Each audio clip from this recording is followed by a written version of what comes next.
¿Es la mente no lineal? Autora Rebeca Puche Navarro. Este libro es el resultado de una especie de experimento que emprendieron estudiantes y profesores del doctorado en psicología. Se trataba, a lo largo de varios semestres, de trabajar los sistemas dinámicos no lineales y desde esa plataforma repensar la psicología del desarrollo. Tiempo de Letras es una producción del programa editorial de la Universidad del Valle.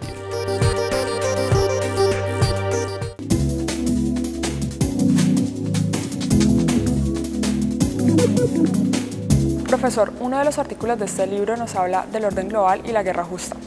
¿Cuáles son los desarrollos de Rawls acerca de estos temas? Digamos, su pensamiento filosófico, y es también una de sus falencias, no se ocupa de la justicia internacional. Justamente Thomas Pogge está desarrollando una teoría de la justicia internacional tomando en cuenta el gran problema de la pobreza en el mundo, especialmente en África, en América Latina, en Asia. No es un tema del que se ocupe Rawls. Y esto genera un gran vacío, especialmente porque es una teoría de la justicia dentro del Estado Nacional en una época en creciente globalización.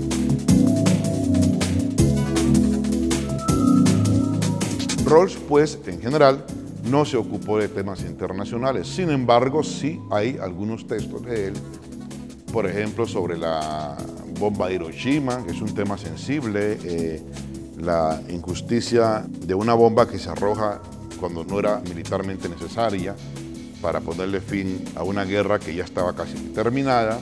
Esos temas él los abordó, digamos, esporádicamente. Hay un texto muy importante de Rawls, y casi de lo último que él publica, que es El derecho de gentes, que es el único texto, creo yo, donde él se ocupa del problema internacional. Y el tema de la guerra justa, pues es un tema que tiene una larga historia en la filosofía occidental. La pregunta moral de fondo es si hay una guerra que es justa. Es un tema muy viejo, el problema del mal menor y cuándo es justificable el uso de la violencia ante un mal mayor. Pero repito, a mi modo de ver, son temas menores en la filosofía rawlsiana. Desgraciadamente, su teoría se centra todavía en el marco del Estado Nacional, en buena parte, por las sociedades que llama él complejas contemporáneas, pero no toca el tema del orden internacional ni el tema de los conflictos bélicos. ¿Cómo define Rawls en su obra el concepto de justicia? Retoma una categoría que fue central en la tradición filosófica política, sobre todo antes de la modernidad, aunque también sigue teniendo cierto auge o cierta importancia después, que es la justicia, categoría central en obras como la de Platón, como la de Aristóteles y en buena parte del medioevo, después con Hume, incluso con Marx también, aunque Marx no hablase de eso directamente, pero tiene una importante fórmula de qué es la justicia. Ante todo, lo que hace Rawls son dos cosas. Por una parte, una distinción que me parece muy fundamental entre el concepto de justicia y las múltiples concepciones de justicia. Es decir, trata de establecer que una cosa es la forma como una ideología, como una teoría, como una ética puede definir la justicia, y un concepto que está a la base de cualquier concepción de justicia, que es lo esencial, es decir, algo que liga un valor social. De hecho, él va a decir que esta es la primera virtud del orden social, un valor social como eso, con la moral, con el derecho y con la política. Es decir, la justicia en Rawls se convierte en un criterio normativo para evaluar la moralidad del ordenamiento económico, social, político de una sociedad dada. Es, ante todo, la revitalización de una categoría moral largamente archivada, desusada en el arsenal de las categorías filosóficas. Él la reactualiza. Esto es lo primero. Lo segundo, él propone una teoría que más o menos da a entender, es un poco la apuesta fuerte de Rawls, que no es que la proponga él, es decir, no es una teoría que un autor se inventa, sino que articula a partir de elementos que ya existen en la cultura política de las sociedades contemporáneas.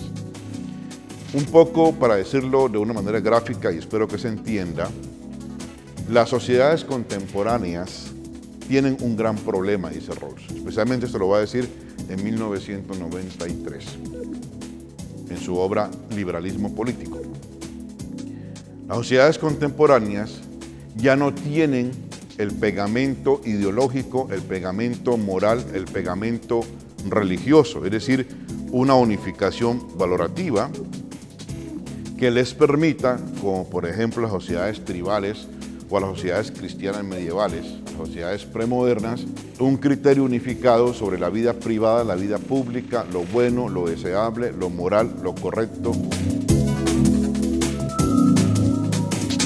Las sociedades contemporáneas están habitadas por gente que no comparte nada entre sí a nivel valorativo. Es decir, religiosamente, ideológicamente, moralmente, somos sociedades divididas y enfrentadas. La pregunta de Rawls es, ¿cómo es posible que sociedades como estas, que no tienen una unificación valorativa, pueden convivir entre sí? ¿Con qué concepción de justicia pueden articular una unidad política si todo el mundo está parado en una diferente religión o en ninguna, o está parado en una diferente ideología o cultura o en un estilo de vida distinto? Su apuesta es articular una teoría de la justicia que todos aquellos que no están de acuerdo en nada puedan estar de acuerdo en ella. Y la propuesta de él es que su teoría, que él llama la justicia como equidad, lograría cumplir el papel de ser el cemento valorativo que unifique a la sociedad de forma normativa, porque sin ello las sociedades van a ser políticamente inestables.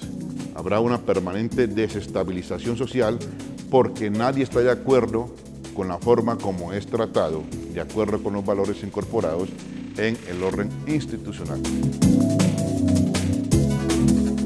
Pretende que su teoría suple esa necesidad, la de poner de acuerdo en torno a lo que es justo a gente que no está de acuerdo en torno a lo que es bueno y que nunca estará de acuerdo en torno a lo que es bueno porque tienen concepciones de lo bueno que son mutuamente inconmensurables. Ahora, la gran pregunta es si lo logra. Allí la multitud de autores divergen.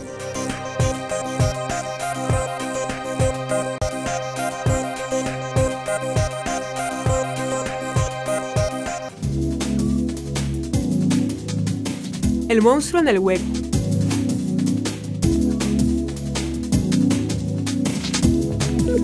Las crónicas del monstruo en el hueco rescatan, con oportunidad y agudeza, dos géneros literarios que están en extinción, el informe de viajero y el medio epistolar.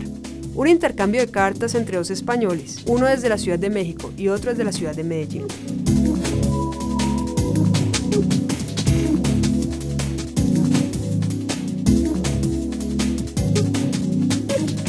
Tiempo de Letras es una producción del programa editorial de la Universidad del Valle.